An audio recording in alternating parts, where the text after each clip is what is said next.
هذه داره تهيج شجوني كيف حبس الدموع بين الجفون جودي بردين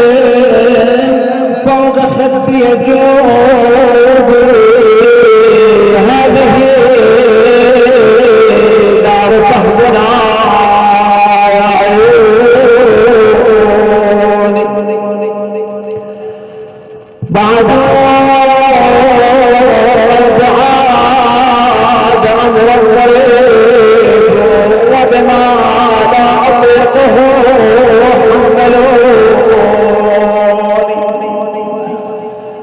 وصلوني دهرين وما كنت أدري بعد وصل ورحمتي يهجروني وادعوني وأودع السهم قلبي ليتني مت قبل ما ودعوني أيها اللائمون كفوا ولا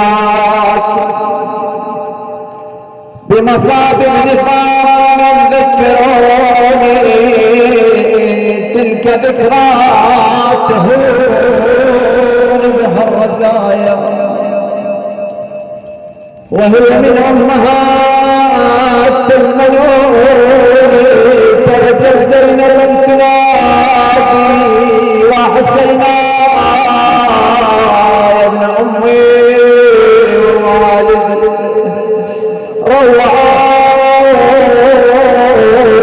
روعوني يا بل المرجان لن تخلص الفرقان والردود يا ابن أمي وصيح الهلب والملقان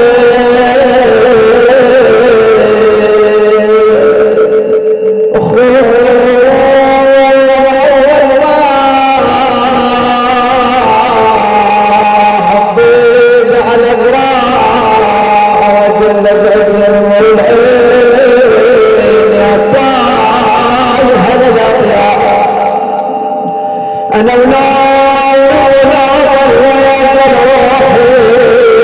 روح نسل ابن أمي نشحشي وشفايف ودي للحديث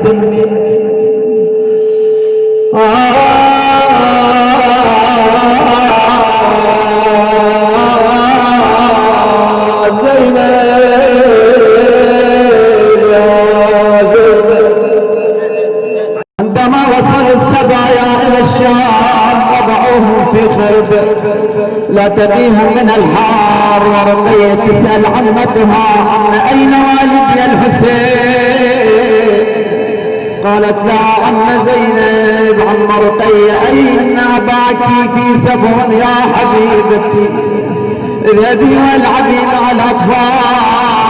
ذهبت رقية لتلعب جلست بباب الخربة نظرت إلى الأطفال فجاءوا وسألوها من أين أنتم قالت رقية نحن من المدينة بينما هم يتكلمون